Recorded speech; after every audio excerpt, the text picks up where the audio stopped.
Hey, third graders. Today is April 1st, 2020, and it is Wednesday. And today we continue with our read aloud, Tales of a Fourth Grade Nothing by Judy Blume. Yesterday, we met our main character, Peter, and his little brother, Fudge. Peter is frustrated as an older brother because his little brother, Fudge, does a lot of unexpected things, such as taking his little turtle and letting it crawl up Peter's arm when he's sleeping. So today we continue to read the next two chapters of Tales of a Fourth Grade Nothing. Let's see what happens today with Fudge and Peter. Chapter 4, My Brother, the Bird. We live near Central Park. On nice days, I like to play there after school. I'm allowed to walk over by myself as long as I'm going to be with friends. My mother doesn't want me hanging around the park alone. For one thing, Jimmy Fargo has been mugged 3 times, twice for his bicycle and once for his money. Only he didn't have any to give the muggers. I've never been mugged, but sooner or later I probably will be. My father told me what to do.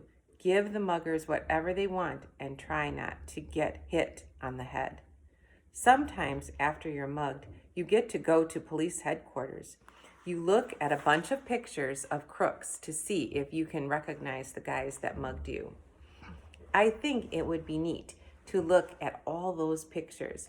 It's not that I want to get mugged, because that could be really scary. It's just that Jimmy Fargo's always talking about his visit to police headquarters.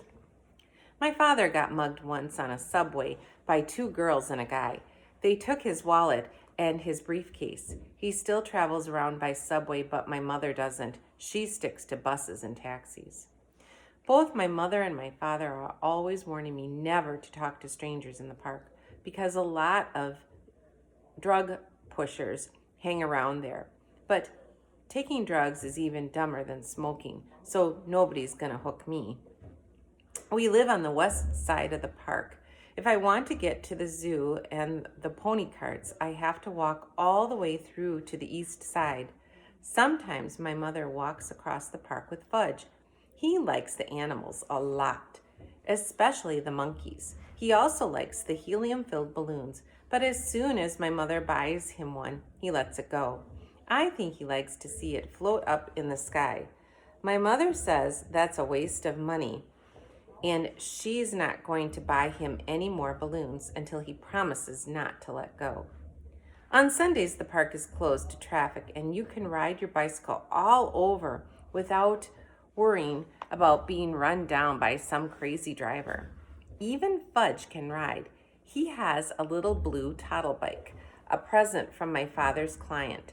And when he's riding, he makes motorcycle noises. Vroom, vroom, vroom, he yells. In the fall, the leaves turn darker and drop off the trees. Sometimes there are big leaf piles on the ground. It's fun to jump around in them. I never saw bright red, yellow, and orange leaves until the day my father took us for a drive in the country. The reason the leaves don't turn bright colors in New York is the air pollution. And that's too bad because yellow and orange and red leaves really look neat. So the author is giving us an opportunity to really envision what it might be like to live in New York City, downtown. One nice sunny afternoon, I called for Jimmy Fargo and we went to the park. Jimmy is the only kid on my block who's in my class at school, unless you count Sheila, and I don't. She lives in my building on the 10th floor. Henry, the elevator operator, is always making jokes about me and Sheila. He thinks we like each other. The truth is, I can't stand her. She's a real know-it-all, but I've discovered that most girls are. The worst thing about Sheila is the way she's always trying to touch me. And when she does, she yells, "Peter's got the cooties! Peter's got the cooties!" I don't believe in cooties anymore. When I was in 2nd grade, I used to examine myself to see if I had them. but I never found any. By fourth grade, most kids give up on cooties, but not Sheila. She's still going strong, so I have to keep a safe distance from her. My mother thinks Sheila is the greatest. She's so smart, my mother says, and someday she's going to be a real beauty. Now that's the funniest, because Sheila looks a lot like the monkeys that Fudge is so crazy about. So maybe she'll look beautiful to some ape, but never to me. Me and Jimmy have this special group of rocks where we like to play when we're in the park. We play secret agent up there. Jimmy can imitate all kinds of foreign accents, probably because his father's a part-time actor. When he's not acting, he's teaching a class at City College. Today, when we got to our rocks, who should be perched up there but Sheila? She was pretending to read a book, but I think she was just waiting for me and Jimmy to find out what we'd do when we found her up on our own personal rocks. Hey, Sheila, I said, those are our rocks. Says who? She asked. Come on, Sheila, Jimmy said, climbing up. You know me and Peter hang out here. Too bad for you, Sheila said. Oh, Sheila, I shouted, go and find yourself another rock. I like this one, she said, as if she owned the park. So why don't you two go and find another rock? Just then, who should come tearing down the path but Fudge? My mother was right behind him, hollering, Fudgy, wait for Mommy. But when Fudge gets going, he doesn't wait for anybody. He was after some pigeons. Birdie, here, Birdie, he called. That brother of mine loves birds, but he can't get it through his head that the birds aren't about to catch up with him and let them be caught by him. Hi, Mom, I said. My mother stopped running. Peter, am I glad to see you. I can't keep up with Fudge. Mrs. Hatcher, Sheila called, scrambling down from our rock. I'll watch Fudge for you. I'll take very good care of him. Can I, Mrs. Hatcher? Oh, please. Sheila jumped up and down and begged some more. Jimmy gave me an elbow in the ribs. He thought that my mother would let Sheila watch Fudge and then we'd be rid of her. We'd be free to play secret agent. But Jimmy didn't know that my mother would never trust Sheila with her little baby boy. Fudge, in the meantime, was screaming, Come back, birdies! Come back to Fudgy! Then my mother did a strange thing. She checked her watch and said, You know, I do have to run back to the apartment. I forgot to turn on the oven. Do you really think you could keep an eye on Fudge for just 10 minutes? Of course I can, Mrs. Hatcher, Sheila said. I know all about babysitting from my sister. Sheila's sister Libby is in the 7th grade. She's about as beautiful as Sheila. The only difference is she's bigger. My mother hesitated. I don't know, she said. I never left Fudge before. She looked at me. Peter, what? Will you and Jimmy help Sheila watch Fudge while I run home for a minute? Oh, Mom, do I have to? Please, Peter, I'll be right back. I'll feel better if all 3 of you are watching him. What do you say? I asked Jimmy. Sure, he answered. Why not? But I'm in charge of Fudgy, aren't I? Sheila asked my mom. Well, I guess so, my mother said to Sheila. You probably do know more about babysitting. Why don't you all take care of Fudge over to the playground? Then I'll know where to find you. Swell, Mrs. Hatcher, Sheila said. Don't you worry. Fudgy will be just fine. My mother turned to Fudge. Now, you be a good boy for 10 minutes. Mommy will be right back, okay? Good boy, Fudge said. Good, good, good. As soon as my mother was gone, Fudge took off. Can't catch me, he hollered. Can't catch Fudgy. Go get him, Sheila, I said. You're in charge, remember? Me and Jimmy horsed around while Sheila ran after Fudge. When she caught him, we decided we'd better go to the playground, like my mother said. It was a lot easier to keep an eye on him in a smaller place. Anyway, Fudge likes to climb on the jungle gym, and that way he can't get lost. As soon as we got to the playground, Sheila started chasing me. "Peter's got the cooties! Peter's got the cooties!" she yelled. "Cut that out," I said. So she chased Jimmy. "Jimmy's got the cooties! Jimmy's got the cooties!" Me and Jimmy decided to fight back. So what if she's a girl? She started it. We grabbed her by the arms. She squirmed and tried to get away from us, but we wouldn't let go. We hollered really loud, "Sheila's got the cooties! Sheila's got the cooties!" All three of us were so busy fooling around that we didn't notice Fudge up on the jungle gym until he called, "Peter, Peter." That's how he says my name. "What?" I asked. See? Fudge flapped his arms around. "Fudgy's a birdie, Fudgy's a birdie, fly, birdie, fly." That crazy kid, I thought, running to the jungle gym, and Jimmy and Sheila right behind me, but it was too late. Fudgy already found out that he didn't have wings. He fell to the ground. He was screaming and crying, and his face was a mess of blood. I couldn't even tell where the blood was coming from at first. Then Jimmy handed me his handkerchief. I don't know how clean it was, but it was better than nothing. I mopped some blood off Fudgy's face. Sheila cried, "It wasn't my fault. Honest, it wasn't." "Oh, shut up," I told her. "He's really a mess," Jimmy said, inspecting Fudgy. "And his teeth are gone, too." "What are you talking about?" I asked Jimmy. "Look in his mouth," Jimmy said. "Now, while he's screaming, see? He's got a big space where he used to have his front teeth." "Oh no," Sheila screamed. "He's right. Fudgy's teeth are gone." Fudgy stopped crying for a minute. "All gone?" he asked. "Open your mouth wide," I said. He did, and I looked. It was true. His top two front teeth were missing. "My mother's gonna kill you, Sheila," I said. Was I glad I wasn't left in charge of my brother? Sheila cried louder. "But it was an accident. He did it himself. "You better find his teeth," I said. "Where should I look?" Sheila asked. "On the ground, stupid." Sheila crawled around looking for Fudgy's teeth while I tried to clean up some of the blood. "See," Fudge said, showing me all his wounds. "Boo-boo here and boo-boo there. More boo-boos here." His knees and elbows were all scraped up. "I'm going to get your mother," Jimmy hollered, running out of the playground. "Good idea," I called. "I just can't find them," Sheila said. "Well, keep looking," I yelled.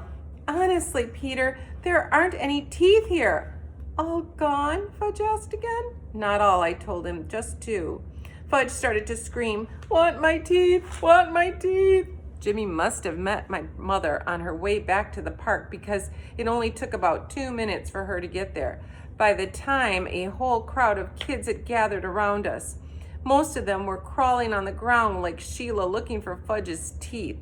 My mother picked up Fudge. "Oh, my baby, my precious, my little love." She kissed him all over. "Show Mommy where it hurts." Fudge showed her all his boo-boos. Then he said, "All gone." "What's all gone?" my mother asked. "His top two front teeth," I said. "Oh no," my mother cried. "Oh, my poor little angel." Sheila sniffled and said, "I just can't find them, Mrs. Hatcher. I've looked everywhere, but Fudge's teeth are gone." "He must have swallowed them," my mother said, looking into Fudge's mouth. "Oh, Mrs. Hatcher, how awful. I'm sorry. I'm really, really sorry," Sheila cried. "What will happen to him?" "He'll be all right," Sheila, my mom said. "I'm sure it was an accident. Nobody's blaming you." Sheila started bawling again. My mother said, "Let's go home now." I thought my mother was being pretty easy on Sheila. After all, she was left in charge. When we got home, Mom washed Fudge's cuts and scrapes with peroxide. Then she called Dr. Cohn. He told her to take Fudge to our dentist. So my mother called Dr. Brown's office and made an appointment for the next day. When that was done, she gave Fudge some socks to play with. I went into the kitchen to have a glass of juice. My mother followed me. "Peter Warren Hatcher," she said, "I'm sorry that I can't trust you for just 10 minutes. "Me?" I asked. "Trust me? What's this got to do with me?" My mother raised her voice. "I left your brother with you for 10 minutes, And just look what happened. I'm disgusted with you. It was Sheila's fault, I said. You said Sheila was in charge. So how come you're mad at me and not at Sheila? I just am, my mother shouted. I ran to my room and slammed the door. I watched Dribble walk around his favorite rock. My mother's the meanest mother in the whole world, I told the turtle. She loves Fudge more than me. She doesn't even love me anymore. She doesn't even like me. Maybe I'm not her real son. Maybe somebody left me in a basket on her doorstep. My real mother probably is a beautiful princess. I'll bet she'd like to have me back. Nobody needs me around here, that's for sure. I didn't eat much supper that night, and I had a lot of trouble falling asleep. The next morning, my mother came into my room and sat down on my bed. I didn't look at her. Peter, she said. I didn't answer. Peter, I said some things yesterday that I didn't really mean. I looked at her. Honest, I asked? Yes. You see, I was very upset over Fudge's accident, and I had to blame somebody, so I picked on you. Yes, I said, you sure did. It wasn't your fault, though. I know that. It was an accident. It could have happened even if I had even been on the playground myself. He wanted to fly, I said. He thought he was a bird. I don't think he'll try that again, my mother said. Me neither, I told her. Then we both laughed, and I knew she was really my mother after all. Chapter 5, The Birthday Bash. I got used to the way Fudge looked without his top front teeth. He looked like a very small first grader. Mr. Brown, our dentist, said he'd have to wait until he was 6 or 7 to get his grown-up teeth. I started calling him Fang because when he smiles, all you can see are his top 2 side teeth next to a big space. So it looks like he has fangs. My mother didn't like that. I want you to stop calling him Fang, she told me.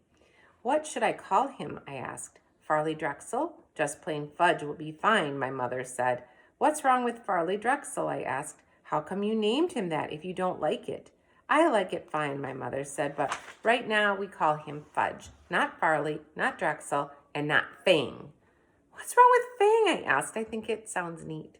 Fang is an insult. Oh, come on, Mom. He doesn't even know what a fang is. But I know, Peter, and I don't like it. Okay, I promise never to call my brother Fang again. But secretly, whenever I look at him, I think it. My brother, Fang Hatcher. Nobody can stop me from thinking. My mind is my own. Fudge is going to be 3 years old. My mother said he should have a birthday party with some of his friends. He plays with 3 other kids who live in our building. There's Jenny, Ralph, and Sam. My mother invited them to Fudge's party. Grandma said she'd come over to help. My father couldn't make it. He had a Saturday business appointment. I wanted to go to Jimmy Fargo's, but Mother said she needed me to supervise the games. The kids were invited from 1 until 2:30. That's only an hour and a half, my mother reminded me. That's not so bad, is it, Peter? I don't know yet, I told her. Ask me later. The kitchen table was set up for the party. The cloth and napkins and paper plates and cups all matched and had pictures of Superman on them. Right before the party, Grandma tried to change Fudge into his new suit, but he screamed his head off about it. No suit, no suit, no! My mother tried to reason with him. It's your birthday, Fudgy. All your friends are coming. You want to look like a big boy, don't you? While she was talking to him, she managed to get him into his shirt and pants, but he wouldn't let her put on his shoes. He kicked and carried on until my mother and grandmother were both black and blue. Finally, they decided as long as he was in his suit, his feet didn't matter. So he wore his old bedroom slippers. Ralph arrived first. He's really fat, and he isn't even 4 years old. He doesn't say much either. He grunts and grabs a lot, though usually his mouth is stuffed full of something. So the first thing Ralph did was wander into the kitchen. He looked around for something to eat, but Grandma was guarding the place. She kept telling him, no, must wait until the other children come. Jenny arrived next. She was wearing little white gloves and party shoes. She even carried a pocketbook. That's a purse. Besides that, she had on dirty jeans and an old sweater. Her mom apologized for her clothes, but said she couldn't do anything with Jenny lately, especially since she had taken to biting. What does she bite? I asked, thinking about furniture or toys or stuff like that. She bites people. Jenny's mother said, but you don't have to worry about it unless her teeth go through the skin. Otherwise, it's perfectly safe. I thought, poor old Fudge. He can't even bite back since he hasn't got any top front teeth. I looked at Jenny. She seemed nice and innocent. It was hard to believe she was a vampire. Sam came last. He carried a big present for Fudge, but was crying. It's just a stage he's going through, his mother explained. Everything scares him, especially birthday parties, but he'll be fine, won't you, Sam? Sam grabbed onto his mother's leg and screamed, "Ah, take me home, take me home." Somehow, Sam's mother untangled herself from Sam's grip and left. So, at 5 after 1, we were ready to begin. We had an eater, a biter, and a crier. I thought that 2:30 would never come. I also thought my mother was slightly crazy for dreaming up the party in the first place. Doesn't Fudgy have any normal friends? I whispered. There's nothing wrong with Fudgy's friends, my mother whispered back. All small children are like that. Grandma got them seated around the kitchen table. She put a party hat on each kid's head. Sam screamed, "Get it off, get it off." But the others wore their hats and didn't complain. My mother snapped a picture of them with her new camera. Then Grandma turned off the lights and my mother lit the candles on Fudge's cake. It had chocolate frosting and big yellow roses. I led the singing of Happy Birthday. My mother carried the cake across the kitchen to the party table and sat it down in front of Fudge. Sam cried, "Too dark, too dark." So Grandma had to turn on the kitchen lights before Fudge blew out the candles. When he had finished blowing, he reached out and grabbed a rose off his cake. He shoved it into his mouth. "Oh, Fudge," my mother said, "look what you did." But Grandma said, "It's his birthday. He can do whatever he wants." So Fudge reached over and grabbed a second rose. I guess Fat Ralph couldn't stand seeing Fudge eat those yellow roses because he grabbed one too. By the time the cake looked pretty messy. My mother finally, coming to her senses, took the cake away and sliced it up. Each kid got a Dixie cup, a small piece of cake, and some milk. But Jenny hollered, "Where's my rose? I want one too," because her slice of birthday cake didn't happen to have one. My mother explained that roses were only decorations and there weren't enough of them to go around, and Jenny seemed to accept it. But when Grandma stood over her to help open her Dixie, Jenny bit her on the hand. "She bit me," Grandma cried. "Did it break the skin?" my mother asked. "No, I don't think so," Grandma said, checking. "Good, then it's nothing to worry about," my mother told her. Grandma went into the bathroom to put some medicine on it anyway. She wasn't taking any chances. Ralph was the first one to finish his food. "More, more, more," he sang, holding up his empty plate. "I don't think you should give him any more," I whispered to my mother. "Look how big he is." "Oh, Peter, this is a party. Let him have whatever he wants." "Okay," I said. Why should I care how fat he gets? My mother served Ralph a second piece of cake. He threw up right after he finished it. Me and Grandma took the kids into the living room while my mom cleaned up the mess. Grandma told Fudge he could open his presents while his friends watched. Jenny brought him a musical jack-in-the-box. When you turn the handle around, it plays "Pop Goes the Weasel." When you reach the part of the song when it pops, the top opens up and a funny clown jumps up. Fudge loved it. He clapped his hands and laughed, but Sam started screaming, "No, no more, take it away." He hid his face in his hands and wouldn't look up until Grandma promised to put the jack-in-the-box in another room. Fudge opened Ralph's present next. It was a little winding car that ran all over the floor. I kind of liked it myself. So did Ralph, because he grabbed it away from Fudge and said, "Mine!" "No," Fudge shouted, "mine!" When my mother heard the racket, she ran in from the kitchen. She explained to Ralph that he had brought the car to Fudge because it was his birthday, but Ralph wouldn't listen. I guess my mother was afraid he might throw up again, and this time on the living room rug. So she begged Fudge to let Ralph play with the car for a few minutes, but Ralph kept screaming that it was his car. So Fudge started to cry. Finally, my mother took the car away and said, "Let's see what Sam brought you." Fudge liked that idea. He forgot about the little car as he ripped the paper and the ribbon off of Sam's package. It turned out to be a big picture dictionary, the same kind the Yarbys brought me a couple of months ago. Fudge got mad when he saw it. no, he yelled, no more books. And he threw it across the room. Fudge, that's terrible, my mother said. You mustn't do that to a nice book. No book, Fudge said. Sam cried. He doesn't like it. He doesn't like my present. I want to go home. I want to go home.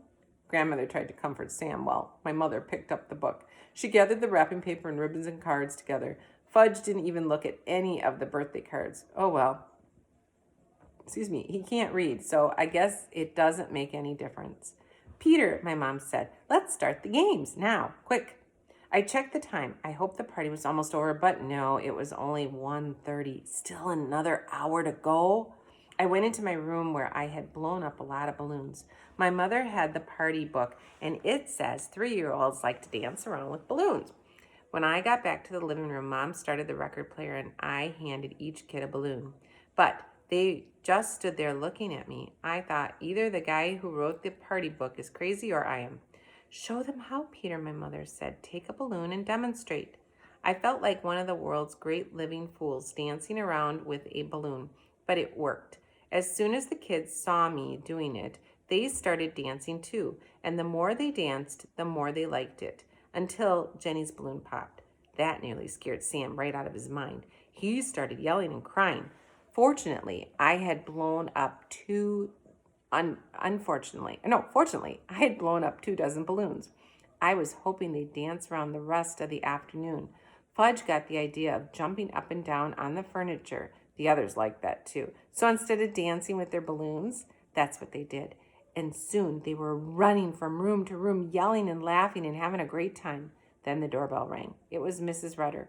She lives in the apartment right under us. She wanted to know what was going on. She said it sounded like her ceiling was about to crash in on her any second.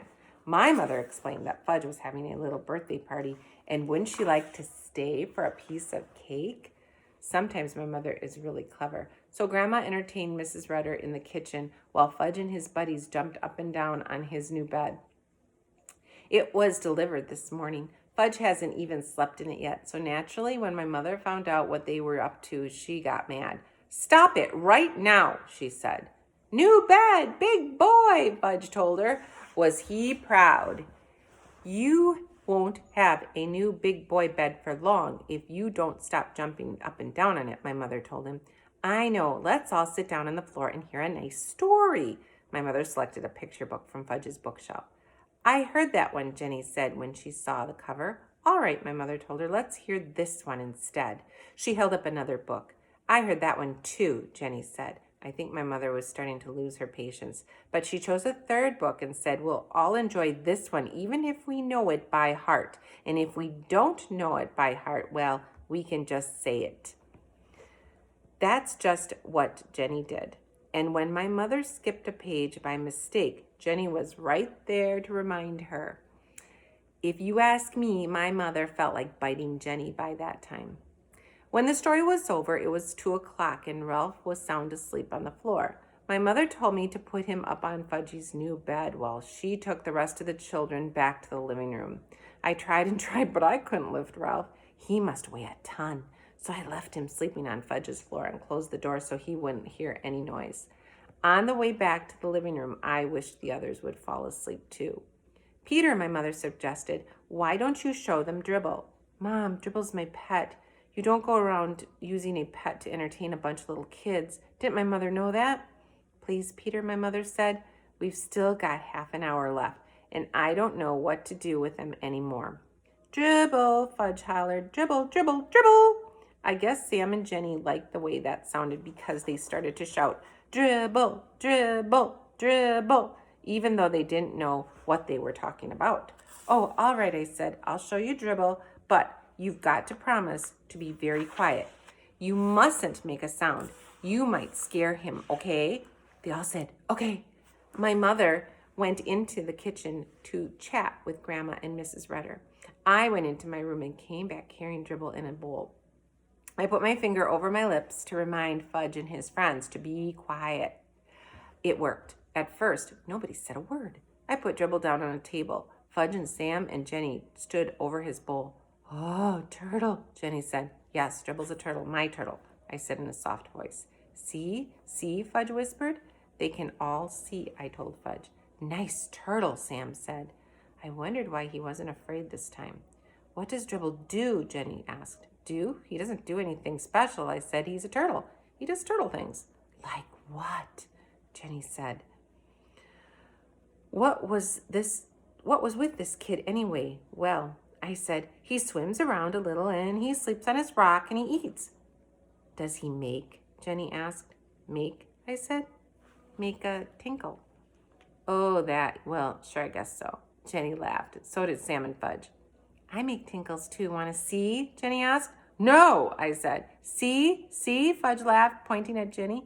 Jenny had a big smile on her face. Next thing I knew, there was a puddle on the rug. Mom! I hollered, come quick! My mother dashed in from the kitchen. What, Peter? What is it? Just look what Jenny did, I said. What is that? My mother asked, eyeing the puddle. She made on the floor, I said, and on purpose. Oh, Jenny, my mother cried, you didn't. Did too, Jenny said. That was very naughty, my mother told her. You come with me. She scooped up Jenny and carried her to the bathroom. After that, Mom mopped up the puddle. Finally, the doorbell rang. It was 2:30. The party was over. I could hardly believe it. I was beginning to think it would never end. First, Ralph's mother came. She had to make him wake up and get him out of the apartment. I guess even she couldn't carry him. Next, Jenny's mother came. Mom gave her Jenny's wet pants in a baggie. That was all she had to do. Jenny's mother was plenty embarrassed. Sam's mother came last, but he didn't want to go home. Now that he was used to us, I guess he liked us. He cried, more party, more. Another time, his mother said, dragging him out of our apartment by the arm. My mother flopped down in a chair. Grandma brought her 2 aspirins and a glass of water. Here, dear, she said, maybe this will help. My mother swallowed the pills and she held her head. 3 is kind of young for a party, I told my mother. Peter Warren Hatcher, my mother began. Yes, I asked. You are absolutely right. I flopped down next to my mother. She put her arm around me. Then we both watched Fudge work on his new Jack-in-the-Box. Later, when my father came home, he said, how did Fudge's party go? My mother and I looked at each other and we laughed. So tomorrow, we'll continue reading Chapter 6, Fang Hits the Town. I hope you enjoyed Tales of a Fourth Grade Nothing. Have a great day, boys and girls.